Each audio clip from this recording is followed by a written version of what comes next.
Nagsimula ang series sa isang karwahe na hinahabol ng mga goblin habang patungo ito sa isang kaharian. Subalit to the rescue naman ang isang grupo ng mga adventurers at pinagpapaslang nila ang karamihan sa mga goblin. Samantala, habang nagbabantay sa bahay ng pamilyang Gleric, si Fate na ating bida, ay nakita ang mga kaninang adventurers dala ang mga loot na nakuha nila sa pagsugpo ng mga goblin. Nais na din maging isang adventurer, ngunit dahil sa kanyang skill na gluttony, na iniisip niya na walang silbi, ay imposible niya itong matupad. Kinahapunan, habang naglalakad ang magkakapatid na Vlerek na isang mga Holy Knights, aksidenteng nalaglag ng isang lalaki ang prutas malapit sa paa ni Hado, kung saan sinipa niya ito dahil daw sa kawalan ng paggalang ng lalaki sa Holy Knights.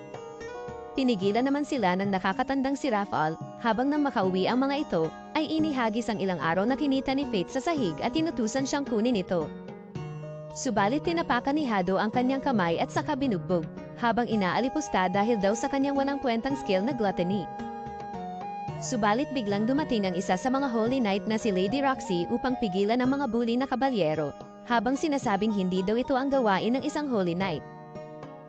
Kaya nang makaalis ang mga ito, ay agad siyang tinulungan ng kumikinang panachicks at pinunasan ang dugo sa kanyang mata. Iminungkahi ni Roxy na palitan muna si Fate sa pagbabantay, kung saan nabighani naman siya sa kabaitan ng babae at nagpasalamat, habang pumunta sa isang bar upang maghapunan. Doon ay matapos siya bigyan ng babala ng barkeeper tungkol sa pagmamalupit ng mga magkakapatid na bully, ay napapaisip si Fate na sana ay ipinanganak na lamang siya na may mas maayos na skill, hindi tulad ng palaging guto. Kaya habang naglalakad ay may nakita siyang akyat bahay gang at nagmadali upang ipaalam ito kay Roxy, na agad naman na umalis upang harapin ang mga magnanakaw. Kaya matapos ang tunog ng mga espada, biglang sumugod sa kanya ang isang sugatan na magnanakaw. Nang piliin niya na lumaban sa halip na tumakas, ay ginamit niya ang dulo ng flagpole upang tusukin sa dibdib ang magnanakaw at magawang mapatay ito. Sa oras na yon, isang boses ang nagsabi na na-activate na ang kanyang gluttony skill at nadagdagan ang kanyang skill tulad ng appraisal at telepathy. Bumalik naman si Roxy upang tignan si Fate kung saan nagagawa na niyang basahin ang iniisip nito na sobrang nag-aalala sa kanya. Nagpapasalamat naman si Roxy kay Fate sa ginawa nitong kabayanihan at inalok na magtrabaho na lamang sa kanilang pamilya. Kaya nang maisip niya na palagi niyang makikita ang mukha ng magandang chicks, ay marahan itong tinanggap ng bida. Dahil sa mga bagong skill na nakuha niya ay naisip ni Fate na maaari na siyang lumaban sa mga halimaw. Kaya kinabukasan ay nagpasyang bumili si Fate ng espada gamit ang kanyang 2 pilak na barya, ngunit agad itong tinanggihan ng tindero at itinuro na doon daw siya pumili sa mga patapon na espada. Kaya ginamit niya ang kanyang appraisal skill upang suriin ang mga ito, kung saan natagpuan niya ang luma at kulay itim na espada. Subalit habang tinitignan niya ito, ay biglang nagsalita ang espada at nalaman niya ang pangalan nito bilang Greed. Nang banggitin ng espada na marami daw silang pagkakatulad at alam nito ang kanyang skill na gluttony, ay nakumbinsi siyang bilhin ito. Kaya pumunta siya sa labas ng kaharian upang subukan ang kanyang talking espada, kung saan nagawa niyang makapatay ng isang goblin at kanyang gluttony skill ay na-activate, habang nadagdagan ang kanyang kapangyarihan. Ngunit marami pang mga goblin ang dumating at umatake sa kanya. Subalit gamit ang kanyang mga bagong skill ay nagawa niyang matalo ang mga ito at na-activate ng paulit-ulit ang kanyang gluttony skill. Nang mapansin ni Fate na hindi na siya nagugutom habang ang kanyang skill ay tumataas, ipinaliwanag ni Greed na dahil ito sa kanyang gluttony skill na kumakain ng mga stats at skills ng kanyang napapatay, habang hindi siya nagkakaroon ng experience points at nananatili sa level 1. Sinabi ng espada na sila ay may parehong uri ng skill na labag sa mga alituntunin ng Diyos, kaya inutos niya kay Fate na itago ang abilidad ng kanyang kakayahan. Idineklara ng espada na master niya na ngayon si Fate at nangakong lalaban kasama ang bida, habang kinolekta nila ang mga tenga ng mga goblin kapalit ng mga barya. Subalit bigla siyang bumangga sa isang lalaki na may bitbit na isang bata, na tila ito'y humihingi ng tulong sa kanya. Nakapagpasya si Fate na sundan ito sa isang bodega, kung saan nakitang iginapos at pinagbabantaan na ibebenta ng lalaki ang batang babae sa mga Holy Knights bilang alipin. Samantala, isang madre mula sa isang bahay ampunan ang nagtuturo sa mga bata tungkol sa tinawag na kasanayan na ibinigay ni Lord Laplas, ang tagapaglikha ng mundo. Subalit napaisip ang isang bata na hindi daw ito patas, dahil ang mga Holy Knights lamang ang nakatanggap ng kahangahangang mga kasanayan, habang ang iba ay nabigyan lamang ng mahinang kasanayan. Biglang dumating ang isang madre upang ipaalam na wala pang balita sa nawawalang bata na si Sahara. Nang umalis ang kidnapper ay ginamit naman na pagkakataon nito ni Faith upang kalagan ang bata, ngunit nahuli sila ng lalaki na hindi pala totoong umalis. Kinuha ng kidnapper ang kanyang espada, habang sinunod naman ni Faith ang utos ni Greed at tumakbo sa gitna ng mga crates. Pagkatapos ay tinulak ni Faith ang mga ito upang ma-distract ang kidnapper, habang nagawa niyang maputol ang espada nito at mahiwa ito sa dibdib. Saka tinusok na ito upang paaminin kung sino ang nasa likod ng pangkikidnap, kung saan ibinunyag naman ng lalaki na si Hado Bleret. Matapos yun, ay dinala ni Faith si Sahara upang kumain sila ng barbecue, bago dalhin pabalik sa bahay ampunan. Samantala, nag-uusap naman ang barkeeper at isang lalaki tungkol sa pagkamatay ni Lord Mason, kung saan ang titulo nitong commander ng mga Holy Knights ay mapupunta sa anak nitong si Roxy. Gayunpaman, marami ang nag-aalinlangan sa kanyang kakayahan na gampanan ang nasabing tungkulin. Kinabukasan, sinimulan na ni Faith ang unang araw niya bilang trabahador sa bahay nila Roxy, kung saan namangha siya sa ganda ng lugar. Ngunit mas lalo pa siyang napanganga nang makita ang kumikinang na chicks. Dahil dito ay na-speechless daw sa ganda ang bida, habang namula naman ang dalaga. Dinala siya ni Roxy sa libingan ng kanyang ama upang siya ay ipakilala, habang natuklasan ng bida na ito ay pumanaw lamang 5 araw na ang nakakaraan laban sa isang divine dragon. Habang wala man lang ideya si Faith sa tunay na sitwasyon ni Roxy, sinabi ng dalaga na huwag siyang malungkot at humiling ng tulong na gawin nilang masaya muli ang kanilang tahanan.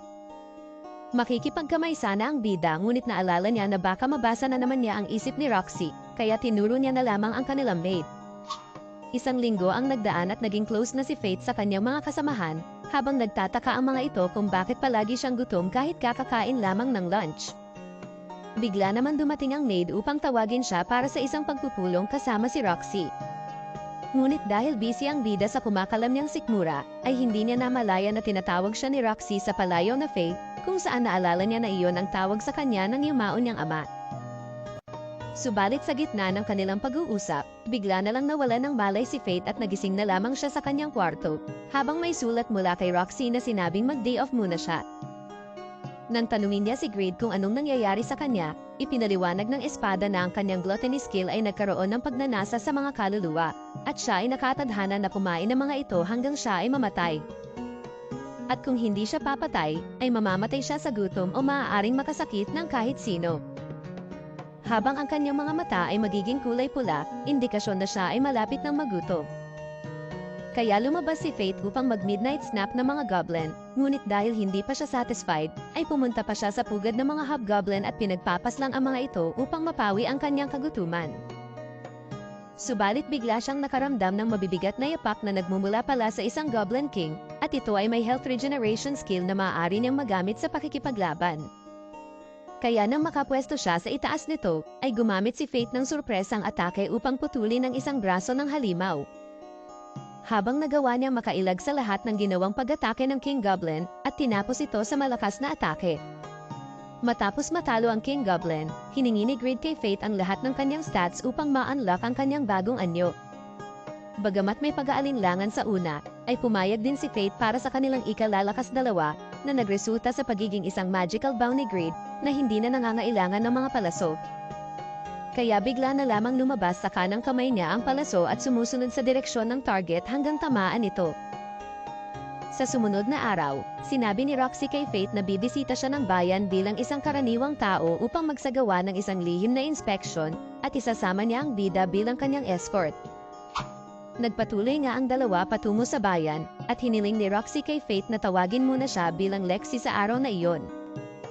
Ngunit nang magkahiyaan ang dalawa, ay napasana all na lang ang espada kaya ibabalibagsa na ito ng bida subalit pinigilan siya ni Roxy. Nang hilingi ni Roxy na tignan ng espada ni Faith, ay natatakot ang bida na baka malaman ng dalaga ang kanyang lihim.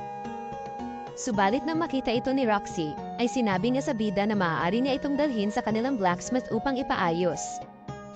Nagpatuloy na ang dalawa sa kanilang inspection sa palengke at doon nasubukan nila ang ilang ubas na mula sa vineyard ng pamilya nila Roxy, kung saan kamuntikan pa siya mahuli ng tindero, buti na lang ay mabilis na nakaisip ng alibay ang bida. Bigla naman dumating ang isang Holy Knight, habang ang mga tao ay nagsitabihan. Sakto naman na biglang kumalamang sikmura ng bida at narinig ito ng kabalyero, kaya mabilis naman na humingi ng paumanhin si Faith. Sinubukan siyang bulihin ng kabalyero, ngunit pinigilan ito ni Roxy. Nang tila namukhaan si Roxy ng kabalyero at ng ilang tao, ay nagpanggap silang magkasintahan upang makagawa ng alibay at mapaniwala ang lahat na hindi siya ang Holy Knight na si Roxy. Nang mabasa ni Faith ang isip ni Roxy na natutuwa ito sa unang beses na nakahawak sa isang bisig ng lalaki, ay agad na tinanggal ito ng bida sa kabiglang umalis. Nagpunta din sila sa isang nagtitinda ng mga perlas, kung saan napansin ni Roxy ang isang bato na posibleng naglalaman daw ng perlas sa loob, ayon sa Mano. Kaya nang tignan ni Faith ang isa nito gamit ang appraisal skill, ay nadiskubre niyang wala itong laman. Ngunit habang tinitignan naman ni Roxy ang isang asul na perlas, ay bigla niya itong ibinalik at saka nagpasyang umalis. Habang sila ay naglalakad, narinig nila ang usapan ng dalawang lalaki tungkol sa halimaw na umuubos ng daan-daan na mga goblin. Nang tanungin ni Roxy ang mga ito ay wala daw silang alam, habang ikinagulat ni Faith nang malaman niya na siya pala ang tinutukoy na halimaw, at ang dahilan ng pag-i-inspection ni Faith sa bayan. Habang walang ideya si Roxy na kasama na pala niya ang halimaw na hinahanap niya, ay pumunta sila sa isang bar na palaging kinakainan ni Faith. Doon ay nalaman nila mula sa barkeeper at isang matanda na ang pinaniniwala ang halimaw ay marahil isang lich, habang sumali na din ang mga Holy Knights upang aksyonan ito. Maya-maya pa ay may dumating na 3 adventurer at sinubukan ng isa na bastusin si Roxy. Ngunit tinulak lamang niya ito na tumilapon, habang ibinunyag na niya ang kanyang sarili bilang si Lady Roxy. Agad na humingi ng paumanhin ang 3 at ibibigay sana ang kanilang pera, ngunit tinanggihan ito ni Roxy. Siya ay nahihiya dahil bilang Holy Knight na dapat sila ang pumoprotekta sa mga tao, ay sila pa ang kinakatakutan ng mga ito. Habang sinabi niya ang pangarap ng kanyang ama na maging pantay-pantay ang lahat, at ito ang kanyang nais na matupad. Matapos nila ipaayos at pagandahin muli si Greed, nakita nila sa daan ang magkakapatid na Bleret na inaabuso ang isang bata. Pinigilan ng mga ito ni Roxy, habang kinuha naman ni Faith sa kamay ni Hado ang bata. Matapos ang mga ito konfrontihin ni Roxy, ay agad din na umalis ang mga magkakapatid na Bully Knights. Nang mapagpasyahan nilang hanapin ang magulang ng bata, naalala ni Faith noong siya ay nawala noong bata pa siya at tinulungan din ng isang babaeng Holy Knight. Nang matagumpay nilang maibalik ang bata sa kanyang ina, ay aksidenteng nakita ni Faith ang kumikinang na naman na mukha ni Roxy, kaya na-inlove siya. Subalit nang mahuli siyang nakatingin, ay nagdahilan ang bida na kailangan na daw nilang umuwi. Dahil may pangamba na baka makilala siya ni Roxy kapag kumain na naman siya ng mga halimaw, ay bumili siya ng maskara para itago ang kanyang pagkakakilanlan. Habang gamit ang kanyang appraisal skill, ay bumili rin siya ng isang bato na naglalaman ng isang asul na perlas na gustong bilhin ni Roxy, at ibinigay ito sa kanyang crush. Naalarma ang mga mandirigma nang makita nila ang maraming patay na goblin. Ngunit nagsimula itong magsitakbuhan nang makita nilang nakatayo si Faith sa tumpok ng mga ito, at binansagan nilang corpse the leech. Sa sumunod na araw, inimbitahan ni Roxy si Faith na sumama sa kanya at dinala ang bida sa vineyards ng kanilang pamilya, kung saan ipinakilala niya rin ito sa kanyang ina, na si Aisha Hart. Nang tawagin si Faith ng ina ni Roxy, ay tinanong siya nito kung gusto ba niya ang kanyang anak. Sinagot ito ni Faith na lubos siyang nagmamalasakit kay Roxy at paglilingkuran habang buhay. Dahil dito ay nahiya ang dalaga, kaya't ito ay agad na tumakbo patungo sa kanyang kwarto. Kalaunan, tumulong ang mga bida sa pag-aani ng mga ubas. Doon ay nakausap ni Faith ang isang manggagawa tungkol sa taon-taon na pagtulong ni Roxy hindi lamang sa pag-aani, kundi sa pagtatanggol din sa buong lupain, laban sa halimaw na tinatawag na kobold. Kinahapunan, habang naglalakad pa uwi, nakasalubong ni Faith ang isang misteryosong babae na may dalang malaking sandata. Napansin ng bida na mayroon itong mga pulang mata na tulad ng sa kanya, habang hindi rin tumatalab ang kanyang appraisal skill upang basahin ang takas nito. Sinabi ng babae na iniwan na niya ang mga kobold sa kanya at magkikita pa muni sila. Si Roxy na nakasalubong din ng babae ay sinabing marahil ito ay taga-Galia, isang malakas na bansa noon, ngunit nasira dahil sa paglusob ng maraming halimaw. Kinabukasan, nadiskubre ng mga manggagawa na sinira ang mga ubasan. Sinundan ng mga bida at ilang kawal ang mga ito at nakita nila ang malaking bilang ng mga kobold. Nakita rin nila ang hari ng mga kobold na mas di hamak na mas malakas sa mga ito, kung saan kaagad na pumasok si Faith sa half-starvation mode dahil nais ng kanyang gluttony skill ang lasa ng isang bagong kaluluwa. Nang makauwi sila at habang sinasabi ni Roxy sa mga tao na haharapin niya ang mga halimaw na mag-isa kinabukasan, binalaan si Fate ni Greed na hindi ito kakayanin ng batang Holy Knight. Alam ni Fate na hindi siya kasing lakas ng hari ng mga kobold, ngunit hindi niya hahayaan na mamatay si Roxy. Kaya nang sumapit ang dilim, ay nag-alabatman na si Fate at nagpasyang patayin ang mga kobold. Binago niya si Greed upang maging isang pana at sinimulan niyang pagpapanain ang mga halimaw, kung saan ginamit pa ng hari ang isa upang gawing panangga. Matapos pagtatagain ng ilang mahihinang kobold, ay sinubukan muli ni Fate na panain ang hari ng mga ito, ngunit sinalulang nito ang kanyang palaso at nag-flex. Kaya sumugod si Fate gamit ang espada, ngunit nagpakawala ang halimaw ng malakas na suntok na nagpatilapon at nagpabagsak sa bida sa lupa. Subalit nagpanggap lang palang patay si Fate at nagawa niyang matalo ang ilang kobold. Pagkatapos ay ibinigay ni Fate ang kanyang 10% ng kanyang stats kay Greed upang buksan ang first level ultimate form nito, at naglabas ng napakalakas na atake upang matalo ang halimaw at nag-iwan ng malalim na hukay sa lupa. Subalit dahil pinatay niya ang isang nilalang na mas mataas ang antas kaysa sa kanya, ay hindi ito kinaya ng kanyang katawan at napasigaw sa sakit. Nang makita nila Roxy at ng mga mandirigma ang lawak ng pinsalang naganap kinabukasan, ipinaalam niya ito sa kanyang ina at napaghinalaan pa ang babae na mula sa Galya, habang ang bida ay tahimik lang. Bago umalis, kinausap ni Aisha si Fate matapos malaman na masaya ang kanyang anak na si Roxy kapag kasama si Fate. Alam niyang maikli na lamang ang kanyang oras na natitira dahil sa kanyang sakit, kaya't hiling niya kay Fate na alagaan ang kanyang anak at manatili sa kanyang tabi hanggang sa huli. Nang makabalik sila sa kapital, nalaman ni Fate na hindi na sapat ang mga goblin upang mawala ang sore eyes niya sa mata, kaya nagsuot muna siya ng eye patch. Kaya habang tambay sa bar, ay narinig niya na sasali na si Hado sa paghahanap kay Corpse the Lich, at nalaman din niya ang tungkol sa Galyan Expedition kung saan namatay ang ama ni Roxy, na napili ang dalaga upang ipadala.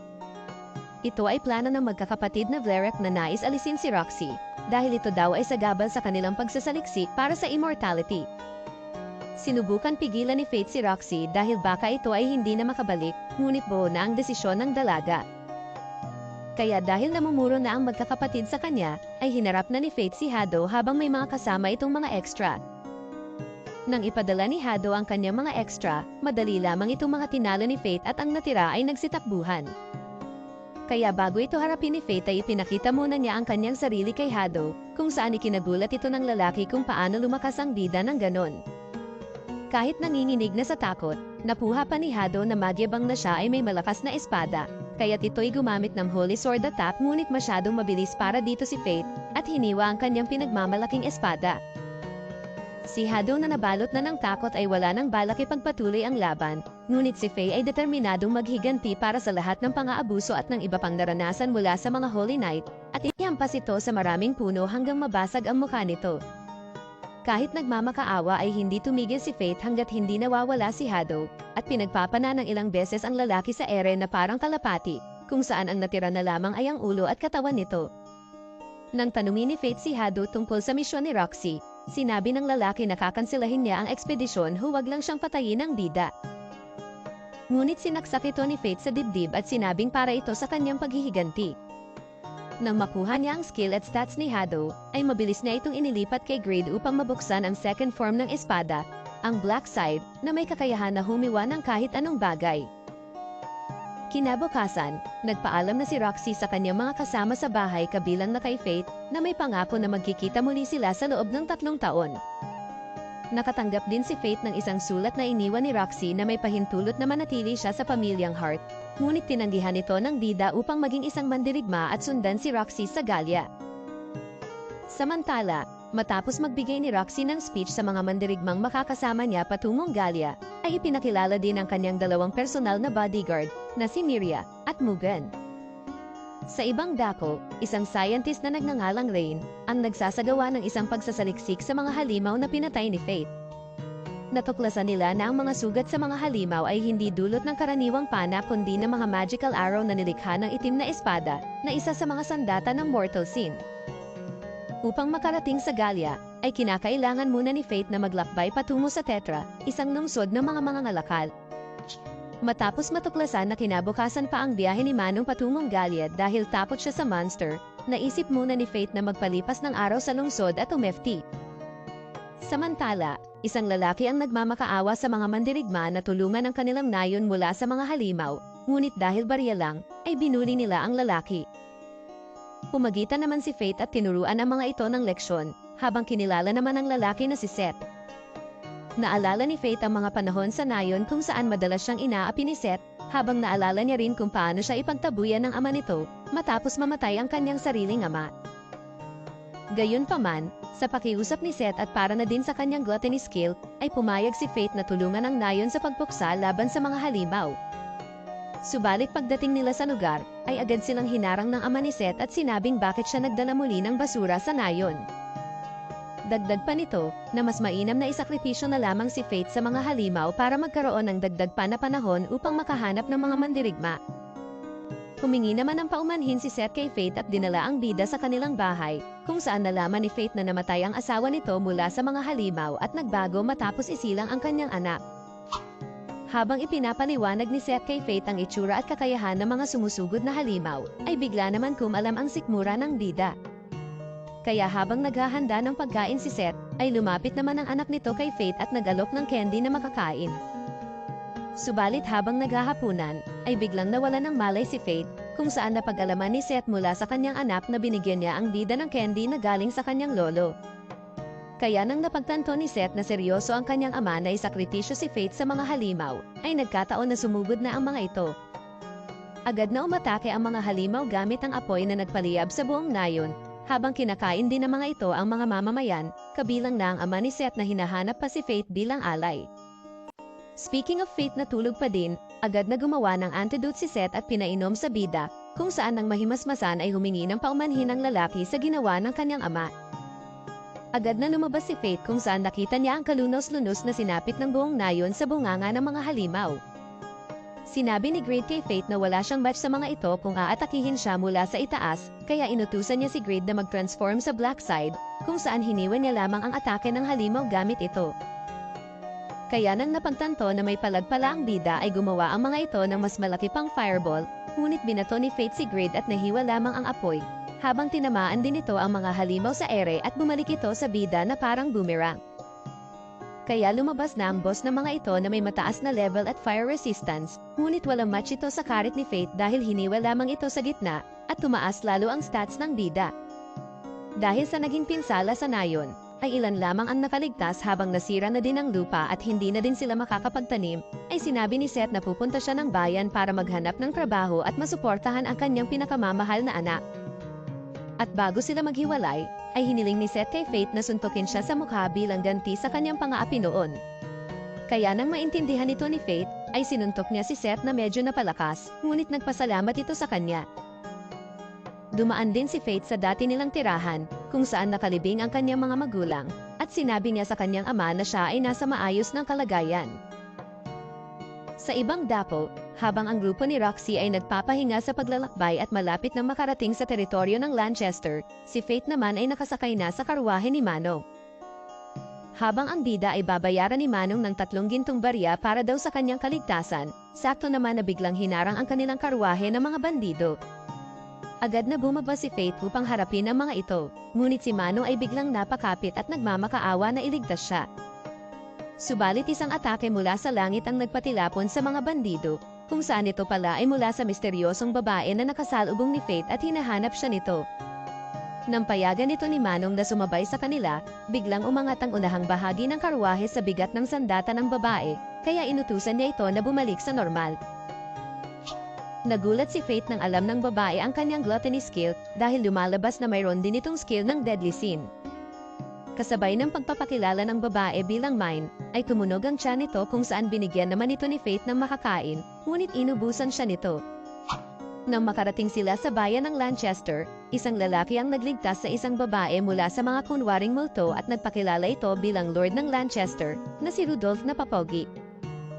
Sinabi ni Manong na mukhang naghahanda ito na salubungin ang grupo ni Roxy, na ikinagulat ng bida dahil nauna pa siya sa kanyang hinahabol. Matapos sila bayaran ni Manong, ay biglang nakatulog si Maine sa likuran ni Faith kaya wala siyang nagawa kundi kargahin ito. Habang naghahanap ng matutuluyan, napansin ni Faith ang iba't ibang marka sa mga batok ng tao na nakatira roon, kung saan naisip ni Greed na marahil ito ay nagpapakita ng kanilang antas ng pamumuhay sa lipunan. Ito ay ipinapatupad ni Lord Rudolph na kasalukuyang bibitayin ang dalawang lalaki, dahil ang mga ito ay hindi marunong sumunod sa kanyang mga pinag-uutos. Matapos makakuha ng matutuloyan, ipinagtapat ni Greed kay Fate na dati na niyang kilala si Mine pati ang sandata nitong si Sloth, na isa ding weapon of mortal sin. Ipinaliwanag din ni Greed na may 7 deadly sin skill, ang Pride, Envy, Lust, Sloth, Greed, Wrath, at Gluttony. Ang mga kakayahan na ito ay ipinanganak sa hindi pagsunod sa mga batas na itinakda ng banal, kung saan ang gluttony ang itinuturing pinakamasama sa lahat, dahil sa kakayahan nitong gawing mas malakas ang may hawak kaysa sa Diyos. Habang naguguluhan si Fate kung bakit siya ang napili at sa kung ano ang kabutihan ng ganitong kapangyarihan, sinabihan siya ni Greed na kumalma dahil kung siya ay magiging emosyonal, ay maaari siyang sakupin ng gluttony. Kaya pinayuhan siya ni Greed na kailangan niyang maging matatag at maging malakas upang labanan ito. Lumabas ang dalawa at sinabi ni Greed na kailangan niyang kontrolin ang gluttony, kung saan ang layunin ay dahan-dahan siyang kumain. Kaya nang lumabas ang isang Sandman, ay sinubukan ni Fate ang kanyang bagong Fire Magic Arrow, at nakagawa ito ng malakas na pagsabog. Ngunit nang makitang marami pa ang lumabas nito, ay nais agad itong lamunin ni Fate subalit sinabi ni Greed na kailangan niyang magpigil. Nang magising si Mine at makahanap ng makakain, nakita niya ang isang poster ng Sand Golem, na kahit daw si Sir Rudolph ay hindi kayang talunin. Habang unti-unti nang nasasanay si Fate kung paano kontrolin ang kanyang kakayahan, sinabi ni Greed na oras na upang masatisfy ang kanyang kagutuman. Inatake niya ang Sand Golem upang mabaling ang atensyon nito sa kanya mula sa mga mandirigma. Gumanti ito ng sandamukal na putok ngunit nilamon lang ito ng atake ng bida patungo sa halimaw. Gayunpaman, ay bumuga ito ng sandstorm sa bida, kaya binago niya si Greed at ibalik sa halimaw ang amoy longganisa na hininga. Ngunit ang kaluluwa nito ay tumakas at pumunta sa ilalim ng buhangin, kaya binago niya si Greed sa ultimate form nito at tinamaan ang kaluluwa, na lumikha ng malakas na pagsabog at malaking hukay sa lupa. Matapos makuha ang skill at stats ng golem, ay nagpasalamat sa kanya ang mga mandirigma at hiniling ang kanyang pangalan, kung saan nagpakilala siya sa mga ito bilang corpse. Nang makauwi si Fate, ay nalaman niya na aalis si Mine upang itumba ang Sand Golem. Ngunit nang sabihin ni Fate na natalo na niya ito ay nagalit ang babae dahil hindi daw niya makukuha ang reward nito. Dahil kumalat ang balita sa pagpatay ng Sand Golem, ay biglang dumating si Rudolph at sapilitang inaya si Fate na maglingkod sa kanya. Ngunit lumapit si Mine sa papogi at hinampas ito ng sobrang lakas na lumipad na parang naging Team Rocket. Kaya't wala silang nagawa kundi sumabay muli kay Manong upang makaalis na ng lungsod. At dito na muna nagtatapos ang recap. Maraming salamat sa panonood.